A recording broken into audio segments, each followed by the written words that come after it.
മൗലാന, ഖത്തീബ്, ഇമാം, ലബ്ബ, ആലിം, സാഹിബ്, ഉസ്താദ്, ഇങ്ങനെ പല പേരില്ല.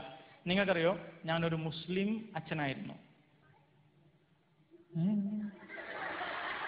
ആ ചേട്ടൻ എന്നെ തുറിച്ചു നോക്കുന്നു, നീ അച്ഛനാണ്, തൊപ്പി എവിടെ, താടി എവിടെ എന്നുള്ള അർത്ഥത്തില്. ഇത് കാന്താരി പോലെ ആയിപ്പോയി, മാനുഫാക്ചറിങ് ഡിഫക്റ്റ്. എന്ത് ചെയ്യാനാ അറിയോ? എൻ്റെ വീട് വയനാട്ടിലാണ്. വീട്ടുപേര് തുർക്കി എന്നാണ്. എങ്ങനെയാണ് തുർക്കിന്ന് വീട്ടുപേര് വന്നതെന്നറിയോ? നമ്മൾക്കെല്ലാം വീട്ടുപേരുണ്ട്. ഈ വീട്ടുപേരൊക്കെ ഉണ്ടാവാൻ ഒരു കാരണവും കാണും. ഇപ്പൊ തെങ്ങുമൂട്ടിൽ നിന്ന് പേര് വന്ന എങ്ങനെയാ? തെങ്ങിന്റെ മൂട്ടിൽ വീട് വെച്ചുകൊണ്ട് എന്ന് പറഞ്ഞ പോലെയാണ്. അപ്പൊ ഈ തുർക്കിന്ന് പേര് വന്ന എങ്ങനെയാണെന്നറിയോ? മലബാർ കലാപ സമയത്ത് ഇവിടെ കുറെ തുർക്കി പട്ടാളക്കാരെ കേരളത്തിലേക്ക് കൊണ്ടുവന്നായിരുന്നു, ഓട്ടോമൻ എംപയേഴ്സ്. ഇതിൽപ്പെട്ട ഒരാളായിരുന്നു എൻ്റെ വല്യപ്പൻ. അപ്പന്റെ പേര് ബീരാൻ ഇബിൻ അഹമ്മദ് തുർക്കി. എനിക്ക് 5 വയസ്സുള്ളപ്പോൾ എൻ്റെ മാതാപിതാക്കൾ എന്നെ സ്കൂളിൽ പറഞ്ഞു വിട്ടില്ല. അവർ പറഞ്ഞു, നീ സ്കൂളിലുള്ള പയ്യനല്ല, തമ്പുരാനുള്ള പയ്യനാന്ന് പറഞ്ഞു. എനിക്ക് 8 വയസ്സുള്ളപ്പോൾ അവരെന്നെ ഒരു മുസ്ലിം അറബി കോളേജിലേക്ക് പറഞ്ഞു വിട്ടു. അറബി കോളേജിന്റെ പേര് കുല്ലിയത്തു ദാറുസ്സലാമിൽ ഇസ്ലാമിൽ അറബിയ. അറബി കോളേജിന്റെ പേരെന്തുവാ? ഒരു ചേച്ചി പറയുന്ന കേട്ടോ, ഗുല്ലു ഗുല്ലു ഗുല്ലു. വിട്ടുകൊടുക്കാൻ തയ്യാറല്ല. 8 വയസ്സ് മുതൽ 18 വയസ്സ് വരെ ഞാൻ അവിടെ പഠിച്ചത് എന്താണെന്നറിയോ? ഹോളി ഖുർആൻ, ഇജ്തിമാ, സുന്നത്ത്, ഹദീസ്, മുഅക്കദ്, തഅക്കീദ്, മുജ്മൽ എക്സെട്ര. എന്താ പഠിച്ചതെന്ന് മനസ്സിലായോ? അത് തന്നെ. 18ാമത്തെ വയസ്സിൽ എനിക്കൊരു ഡിഗ്രി കിട്ടി. ഡിഗ്രിയുടെ പേര് MFD എന്ന് പറഞ്ഞാൽ Moulavi Fazil Darimi. It's highest degree given in India for Muslim priesthood, but I was only 18 years old. ഇത് പഠിച്ചു കഴിഞ്ഞ് എന്നെ ഒരു മുസ്ലിം അച്ഛനായി ജോലി ചെയ്യാനുള്ള മെച്യൂരിറ്റി ഇല്ലാത്തത് കൊണ്ട് കണ്ണൂർ ജില്ലയിലെ ഒരു മുസ്ലിം ഇടവക പള്ളിയിൽ കൊച്ചച്ഛനായി ജോലിക്ക് വെച്ചു. കൊച്ചച്ഛന്റെ ജോലി എന്താണെന്നറിയോ? എല്ലാ വെള്ളിയാഴ്ചയും കുർബാന വല്യച്ഛൻ, പ്രസംഗം കൊച്ചച്ഛൻ. അങ്ങനെ ഈ ജുമാ ഖുത്ബ എന്ന് പറയും. ജുമാ ഖുത്ബ എന്ന് അറബി പറഞ്ഞാൽ അതിന്റെ മലയാളം പറഞ്ഞു കഴിഞ്ഞാൽ കുർബാന പ്രസംഗം എന്ന് പറയണം. അത് ഞാനായി. അങ്ങനെ ഞാനിങ്ങനെ പ്രസംഗിച്ച് പല നാട്ടിലും അറിയപ്പെട്ടു. അപ്പൊ പല ഇടവകളിൽ നിന്ന് ആളുകൾ എന്നെ പ്രസംഗിക്കാൻ വിളിക്കും. ഒരു ഇടവകയിൽ ഞാൻ പോയപ്പോൾ ഭയങ്കര ആൾക്കൂട്ടം. കൺവെൻഷൻ ആയിരുന്നു, ഖുർആൻ കൺവെൻഷൻ, ഈവനിങ് വാള് പരമ്പര എന്ന് പറയും. അപ്പൊ ഞാൻ അവിടെ ചെന്ന് കഴിഞ്ഞപ്പോൾ ആൾക്കൂട്ടം കണ്ടപ്പോൾ എനിക്ക് ഭയങ്കര ആവേശം. കൊച്ചു പയ്യൻ ആവേശം കൂടിയിട്ട് ഞാൻ അവിടെ കിടന്നിട്ട് ഉറക്കെ പ്രസംഗിച്ചു, യേശു ദൈവമല്ല, ബൈബിൾ ദൈവത്തിന്റെ വചനമല്ല, ക്രിസ്തുമതം ദൈവത്തിന്റെ മതമല്ല, യഥാർത്ഥ മതം ഇസ്ലാമാണ്, യഥാർത്ഥ ദൈവം അള്ളാഹുവാണ്, രക്ഷ വേണമെങ്കിൽ നിങ്ങൾ മുസ്ലിമാകണം. ഞാനിങ്ങനെ അങ്ങ് കത്തി പ്രസംഗിച്ചു കഴിഞ്ഞ് വീട്ടിൽ പോകുമ്പോൾ ഒരാൾ ഓടി വന്നിട്ട് ഒരു പേപ്പർ എൻ്റെ കയ്യിൽ തന്നു. ഞാൻ ആ പേപ്പർ തുറന്ന് വായിച്ചപ്പോൾ അതിനകത്ത് കുറച്ച് ചോദ്യങ്ങളാണ്. അയാൾ ഇങ്ങനെ ചോദിച്ചിരിക്കുന്നു, മൗലവി, നിങ്ങൾ എത്ര നേരം പ്രസംഗിച്ചു യേശു ദൈവമല്ല എന്ന്, പക്ഷെ യേശു ആരാണ് എന്ന് എന്തുകൊണ്ടാണ് നിങ്ങൾ പ്രസംഗിക്കാതിരുന്നത്? യേശു ദൈവമല്ലെങ്കിൽ ദൈവത്തിന്റെ പുത്രനാണോ? ദൈവത്തിന്റെ പുത്രനല്ല എങ്കിൽ ഒരു പ്രവാചകനാണോ? പ്രവാചകനാണെങ്കിൽ മുഹമ്മദ് നബിയേക്കാൾ വലിയതോ ചെറുതോ? ഇനി പ്രവാചകനല്ലെങ്കിൽ നമ്മളെപ്പോലെയുള്ള ഒരു മനുഷ്യനാണോ? അതുമല്ലെങ്കിൽ ഇടമറുക പറഞ്ഞതുപോലെ ക്രിസ്തുവും കൃഷ്ണനും ജീവിച്ചിരുന്നില്ലയോ? ആരാണ് ക്രിസ്തു? ക്രിസ്തു ദൈവമല്ല എന്നുള്ള നിങ്ങളുടെ പ്രസംഗം നിങ്ങൾ നിർത്തിവെക്കണം. മറിച്ച് ക്രിസ്തു ആരാണ് എന്ന് നിങ്ങൾ പ്രസംഗിക്കണം. ഈ മനുഷ്യന്റെ ചോദ്യം വളരെ സിമ്പിളാണ്, ആരാണ് ക്രിസ്തു? ഈ ചോദ്യം ഞാനറിയാതെ തന്നെ എന്റെ വാരിയെല്ലുകൊണ്ട് മൂടപ്പെട്ട ഹൃദയത്തിന്റെ ആഴത്തിൽ എവിടെയോ ഒളിച്ചിരുന്നു. 24 മണിക്കൂറും എന്റെ തലച്ചോറിനെ മർദ്ദിച്ച് ചോദിക്കാൻ തുടങ്ങി, ആരാണ് യേശു? ഉണ്ണാനിരിക്കുമ്പോ ചോദ്യമാണ്, യേശു ആരാണ്? ഉറങ്ങാൻ കിടക്കുമ്പോൾ ഉറക്കം വരുന്നില്ല, ചോദ്യമാണ്, യേശു ആരാണ്? പഠിക്കാനിരിക്കുമ്പോൾ ഏകാഗ്രതയില്ല, ചോദ്യമാണ്, യേശു ആരാണ്? പ്രാർത്ഥിക്കാനിരിക്കുമ്പോൾ കോൺസെൻട്രേഷൻ ഇല്ല, ചോദ്യമാണ്, യേശു ആരാണ്? 24 മണിക്കൂറും ആരോ എന്റെ തലച്ചോറിനെ മർദ്ദിച്ച് പുണ്ണാക്കിക്കൊണ്ട് യേശു ആരാണ്, യേശു ആരാണ്, യേശു ആരാണെന്ന് ചോദിച്ചപ്പോ ലോകത്തിലുള്ള 163 കോടി മുസ്ലിമീങ്ങളും വിശുദ്ധ ഗ്രന്ഥമായി പ്രഖ്യാപിക്കുന്ന ഖുർആൻ എന്റെ കയ്യിൽ വെച്ചിട്ട് ഞാൻ അള്ളാഹുവിനോട് പ്രാർത്ഥിച്ചു, അല്ലാഹുമ്മ അഅ്തിനാ ജവാബൻ ഫീ ശിഖാലിക്കൽ ഖുർആൻ ഇന്നക ലാ തഹ്ദി വലാ തുളിൽഹു മൻ യശാ അല്ലാഹുമ്മ അരിനൽ ഹഖ്ഖ ഹഖ്ഖൻ വർസുഖ്നാ ഇത്തിബാഅ വഅരിനൽ ബാതില ബാതിലൻ വർസുഖ്നാ ഇജ്തിനാബ യാ ഇലാഹൽ ആലമീൻ. ആകാശത്തെയും ഭൂമിയെയും സൃഷ്ടിച്ച് വഴി നടത്തുന്ന സർവശക്തനായ എന്റെ ദൈവം അല്ലാഹുവേ, യേശു ക്രിസ്തു ആരാണെന്ന സത്യം നീ എനിക്ക് വെളിപ്പെടുത്തി തരണമേ. അല്ലാഹുവേ, ഖുർആൻ അങ്ങയുടെ വചനമാണെന്ന് ഞാൻ വിശ്വസിക്കുന്നു. ഞാൻ ഈ ഖുർആൻ മുഴുവനും വായിക്കും. ഈ ഖുർആനിനകത്ത് യേശുവിനെ കുറിച്ച് അങ്ങ് പറയുന്ന കാര്യങ്ങൾ ഞാൻ വിശ്വസിക്കുകയും പ്രസംഗിക്കുകയും ചെയ്യും. കാരണം അങ്ങാണ് എന്റെ ദൈവം, ഖുർആൻ അങ്ങയുടെ വചനമാണ്, അങ്ങ് തന്നെ വേണം എന്നെ പഠിപ്പിക്കാൻ യേശു ക്രിസ്തു ആരാണ് എന്ന അല്ലാഹുവിനോടാ പ്രാർത്ഥന, എന്റെ ദൈവത്തോട്. പ്രാർത്ഥന കഴിഞ്ഞു, ഞാൻ ഖുർആൻ തുറന്ന് വായിക്കാൻ തുടങ്ങി. ഖുർആനിനകത്ത് 114 അധ്യായങ്ങളുണ്ട്. ഒന്നുറക്കെ പറഞ്ഞ്, എത്ര അധ്യായങ്ങൾ? 6666 വാക്യങ്ങളുണ്ട്. എത്ര വാക്യങ്ങൾ? ഞാൻ ഈ ഖുർആൻ ഇങ്ങനെ വായിച്ചു പോകുമ്പോൾ മുഹമ്മദ് നബിയുടെ പേര് കണ്ട സ്ഥലങ്ങളിൽ അടിയിൽ വരയിട്ടു. അദ്ദേഹമാണ് ഇസ്ലാം മതത്തിന്റെ സ്ഥാപക നേതാവ്, ഖുർആനിനെ ഈ ലോകത്തിലേക്ക് തന്നയാള്. പക്ഷേ അദ്ദേഹത്തിന്റെ പേര് ഖുർആനിൽ വെറും 4 സ്ഥലങ്ങളിൽ മാത്രമാണ് ഞാൻ കണ്ടത്. എന്നാൽ അതേ ഖുർആനിൽ യേശു ക്രിസ്തുവിന്റെ പേര് 25 സ്ഥലങ്ങളിലാണ് ഞാൻ കണ്ടത്. ഇങ്ങനെ ഖുർആനിന്റെ 3-ാം അധ്യായം 45 മുതൽ 50 വരെയുള്ള വാക്യങ്ങൾ. ഖുർആൻ 3-ാം അധ്യായം, അധ്യായത്തിന്റെ പേര് മറിയമിന്റെ കുടുംബം, 45 മുതൽ 50 വരെയുള്ള 5 വാക്യങ്ങൾ.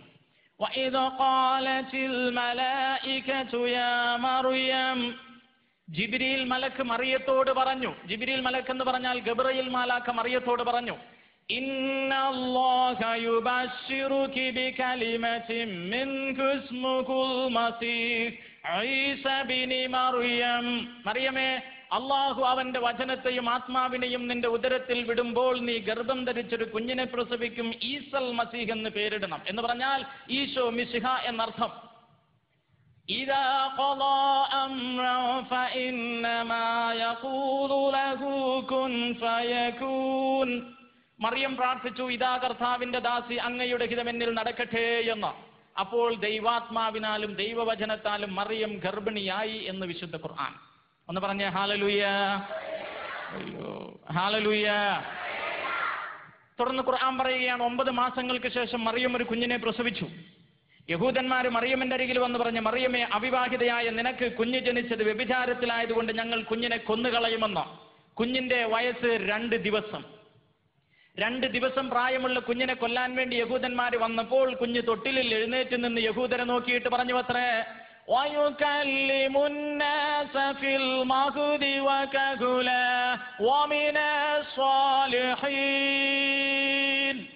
ഓ യഹൂദ ജനങ്ങളെ, ഞാൻ വ്യഭിചാരത്തിൽ നിന്ന് ജനിച്ചവനല്ല, പ്രത്യുത ദൈവത്തിൽ നിന്ന് വന്നവനാകുന്നു. 2 ദിവസം പ്രായമുള്ള ഈശോ സംസാരിച്ചെന്ന് ഖുർആൻ. അടുത്ത വാക്ക് ഖുർആൻ പറയുന്നു, വയുഅല്ലിമുഹുൽ കിതാബ വൽ ഹിക്മത വത്തൗറാത വൽ ഇൻജീൽ. യേശുവിന് തൗറാത്ത് എന്നും സബൂർ എന്നും ഇൻജീൽ എന്നും പേരുള്ള 3 പുസ്തകങ്ങളെ അള്ളാഹു സമ്മാനിച്ചു. തൗറാത്ത് എന്ന് പറഞ്ഞാൽ ബൈബിളിലെ ആദ്യത്തെ 5 പുസ്തകങ്ങൾ, തോറ.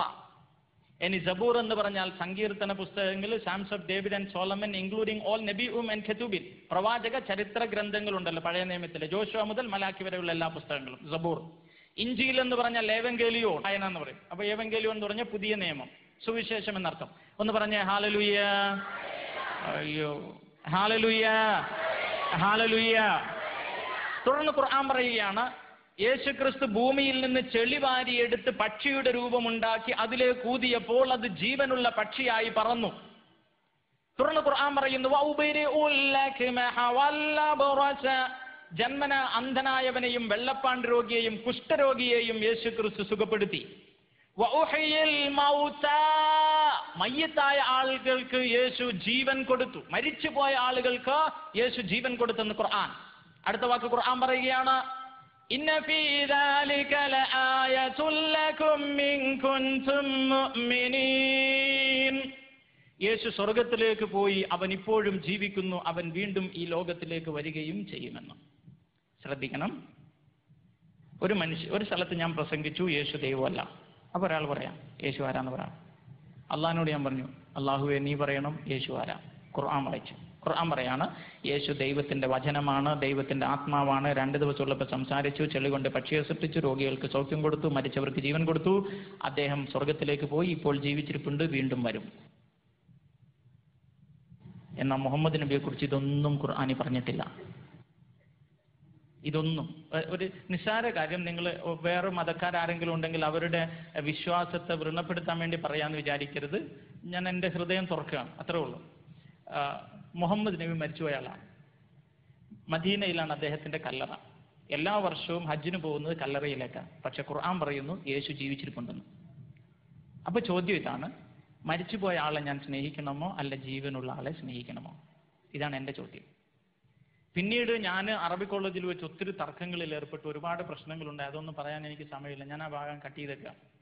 കാര്യം ഖുർആൻ പറയാണ് യേശു വചനമാണ്. വചനം എന്ന് പറഞ്ഞാൽ എന്താ? ബൈബിളും ഇത് തന്നെ പറഞ്ഞിട്ടുള്ളൂ, ആദിയിൽ വചനം ഉണ്ടായിരുന്നു, ആ വചനം മനുഷ്യനായെന്ന 14-ാമത്തെ വാക്യം യോഹന്നാൻ 1. ഇനി വെളിപാട് പുസ്തകം 19:13 പറയുന്നത് എന്താ? അവന്റെ നാമം ദൈവവചനം എന്നാണ്. അപ്പൊ ഖുർആാനും ബൈബിളും സെയിമായി വരുന്ന രംഗം. അവസാനം ഞാൻ ഈ തർക്കങ്ങളൊക്കെ മൂത്തിട്ട് ഒരു ദിവസം എൻ്റെ ഖുർആൻ കയ്യിൽ വെച്ചിട്ട് അള്ളാഹുവിനോട് ഞാൻ പ്രാർത്ഥിച്ചു, അള്ളാഹുവേ, ഞാൻ എൻ്റെ ഉമ്മയുടെ വയറ്റിലുള്ളപ്പോഴേ മരിച്ചു എന്ന് നാട്ടുകാർ പറഞ്ഞു, നീ എന്നെ രക്ഷിച്ചു, അറബി കോളേജ് പറഞ്ഞു വിട്ടു, ഉസ്താദാക്കി, യേശു ആരാന്നറിയാൻ പാടില്ലായിരുന്നു, നിന്നോട് ചോദിച്ചു, നിന്റെ ഖുർആൻ വായിച്ചു, ഞാനിപ്പോൾ ആകെ കൺഫ്യൂഷനായി. അള്ളാഹ് നീ തന്നെ പറയുന്നത് ഞാൻ എന്താ ചെയ്യണ്ടേ? അള്ളാഹിനോടാ ചോദ്യം, വേറെ ആരോടുമില്ല, എൻ്റെ ദൈവത്തോട്. പ്രാർത്ഥന കഴിഞ്ഞ് ഞാൻ ഖുർആൻ തുറന്നപ്പോൾ കണ്ട വചനം ഖുർആനിന്റെ 10-ാം അധ്യായം 94-ാം വാക്യം. എന്താ പറയുന്നതെന്നറിയോ? فإن كنتم في شك مما أنزلنا إليك فاسأل الذين يقرؤون الكتاب من قبلك لقد جاءك الحق فلا تكونن من الممترين. ഞാൻ നിനക്ക് തന്നിരിക്കുന്ന ഈ ഖുർആനിനകത്ത് എന്തെങ്കിലും സംശയങ്ങളുണ്ടെങ്കിൽ നീ പോയി ബൈബിൾ വായിക്കുക, അപ്പോൾ നിന്റെ സംശയം തീരും എന്ന ഖുർആനിന്റെ 10-ാം അധ്യായം 94-ാം വാക്യം. ഖുർആനിൽ സംശയം ഉണ്ടെങ്കിൽ പോയി ബൈബിൾ വായിക്കാൻ. എന്നോടൊരു ഉപദേശം ഒന്നും പറഞ്ഞിട്ടില്ല, ഞാൻ ഒരു ധ്യാനത്തിനും പോയിട്ടില്ല. എന്നോട് പറയാ പോയി ബൈബിൾ വായിക്കാൻ. എന്നാൽ പിന്നെ എവിടെ പോയി ബൈബിൾ വായിക്കും എന്നിങ്ങനെ അന്വേഷിച്ച് നടക്കുമ്പോൾ ഒരു ദിവസം ബസ്സിൽ വെച്ചൊരു കന്യാസ്ത്രീയെ കണ്ടു. ഞാൻ ആ കന്യാസ്ത്രീയോട് കുറേ ചോദ്യം ചോദിച്ചപ്പോൾ സിസ്റ്റർ എടുത്ത് വറക്കാൻ തുടങ്ങി. കടക്കട എന്നോട് പറഞ്ഞു, എനിക്കൊന്നും അറിയാൻ പാടില്ല, അല്ല അച്ഛനോട് ചോദിക്കണം. എനിക്കൊരു ചെറിയ തൊപ്പിയുണ്ട്, പൂസാൻ താഴെയുണ്ട്, വെള്ളം മുണ്ടും പാൻറ്റും ഒക്കെയാണ്. അപ്പം ബൈബിൾ കോളേജ് ഷർട്ടും ഒക്കെ ഉണ്ട്. അപ്പം ബൈബിൾ കോളേജിലുള്ളവരൊക്കെ എന്നെ ഇങ്ങനെ തുറിച്ച് നോക്കും. ഞാൻ അവിടെ ഒന്നിനും മിണ്ടാതിരുന്നു. അച്ഛൻ വന്നിട്ടൊരു വചനം വായിച്ച് അതിന് വ്യാഖ്യാനം കൊടുത്തു. ആ വ്യാഖ്യാനം എൻ്റെ ഹൃദയത്തെ വല്ലാതെ സ്വാധീനിച്ചു. കാരണം മുസ്ലിമീങ്ങളുടെ ഖുർആനിലെ എല്ലാ അധ്യായങ്ങളിലും അള്ളാഹു പറയുന്നത് ഇങ്ങനെയാണ്, വഇബാദുർ റഹ്മാനില്ലദീന യംശൂന അലൽ അർളി ഹൗനാ. ഓ മനുഷ്യരെ, നിങ്ങളെല്ലാവരും എൻ്റെ അടിമകളാണ്, ഞാൻ നിങ്ങളുടെ യജമാനനാണ്, ഞാൻ പറയുന്നത് നിങ്ങൾ അനുസരിക്കുന്നില്ലെങ്കിൽ നിങ്ങളെ ഞാൻ ശിക്ഷിക്കും. അള്ളാഹു പറയാണ്, ഞാൻ അവൻ്റെ അടിമയാണ്, അവൻ എൻ്റെ യജമാനനാണ്. അടിമയ്ക്ക് യജമാനനെ സ്നേഹിക്കാൻ പറ്റിയല്ല, യജമാനന് അടിമയെ സ്നേഹിക്കാൻ പറ്റിയല്ല. എന്നെ ഒരാൾ അടിമയെ എന്ന് വിളിക്കുന്നത് എനിക്കങ്ങ് ഉൾക്കൊള്ളാൻ പറ്റുന്നില്ല. അതുകൊണ്ട് എന്നെ അടിമയെ എന്ന് വിളിക്കുന്ന ഒരു ദൈവത്തെ എനിക്കങ്ങ് സ്വീകരിക്കാൻ പറ്റുന്നില്ല. മറിച്ച് എന്നെ മകനെ എന്ന് വിളിക്കുന്ന യേശുവിനെ എനിക്ക് എളുപ്പമായി സ്വീകരിക്കാൻ സാധിച്ചു. അന്ന് ബൈബിൾ കോളേജിൽ വെച്ച് വായിച്ച വചനം യോഹന്നാൻ 1:12. എല്ലാവരും ഒന്ന് വലത് ഉയർത്തി പിടിച്ച് ഈ വചനം നേരിട്ട് പ്രാർത്ഥിച്ചേ. തന്നെ സ്വീകരിച്ചവർക്കെല്ലാം, ഉറക്കെ പറഞ്ഞ, തന്നെ സ്വീകരിച്ചവർക്കെല്ലാം, തന്റെ നാമത്തിൽ വിശ്വസിക്കുന്നവർക്കെല്ലാം ദൈവമക്കളാകാൻ അവൻ കഴിവ് കൊടുത്തു. ഒന്നുറക്കെ പറയണം, യേശുവിനെ സ്വീകരിച്ചവർക്കെല്ലാം, യേശുവിന്റെ നാമത്തിൽ വിശ്വസിക്കുന്നവർക്കെല്ലാം ദൈവമക്കളാകാൻ അവൻ കഴിവ് കൊടുത്തു. ഒന്നുറക്കെ പറഞ്ഞ ഹല്ലേലൂയ, ഉറക്കെ പറഞ്ഞ ഹല്ലേലൂയ, ഹല്ലേലൂയ. ഇപ്പൊ ഈ വചനം നമ്മൾ 2 പ്രാവശ്യം വായിച്ചു, അത് വ്യാഖ്യാനിച്ചും വായിച്ചു. പക്ഷെ നമുക്കാർക്കും ഇത് മനസ്സിലായിട്ടില്ല. കാരണം നമ്മളെല്ലാവരും വിശ്വസിക്കുന്നു ലോകത്തിലുള്ള എല്ലാ മനുഷ്യരും ദൈവത്തിന്റെ മക്കളാണ്. ലോകത്തിലുള്ള എല്ലാ മനുഷ്യരും അങ്ങനെ വിശ്വസിക്കുന്നവരെന്ന് വലത് കയർത്തിയേ. ലോകത്തിലുള്ള എല്ലാ മനുഷ്യരും ദൈവത്തിന്. ആ കൈയൊന്ന് വീശി കാണിച്ചേ, നന്നായി വീശി കാണിച്ചേ. അടുത്തുള്ളവന്റെ തലയിൽ ഒരു തട്ട് വീഴണ്ടേ, നന്നായി കൈ. ഓക്കെ, കൈ താത്തിട്ടെ. നിങ്ങൾ കൈ ഉയർത്തി വീശിയത് കൊണ്ട് എനിക്ക് 100% ഉറപ്പായി വായിച്ച വചനത്തിന്റെ അർത്ഥം നന്നായി മനസ്സിലായിട്ടില്ല. ചുമ്മയും വായിച്ചു, വ്യാഖ്യാനിച്ചും വായിച്ചു, മനസ്സിലായില്ല. നിങ്ങളിപ്പോ കൈ ഉയർത്തി പറഞ്ഞത് ലോകത്തിലുള്ള എല്ലാ മനുഷ്യരും ദൈവത്തിന്റെ മക്കളാണ്. നിങ്ങൾ വിശ്വാസ രാവിലെ ഇവിടെ ചെല്ലിയതല്ലോ, എന്താ ചെല്ലിയ? ആകാശത്തിന്റെയും ഭൂമിയുടെയും സൃഷ്ടാവായ ഏക ദൈവത്തിൽ ഞാൻ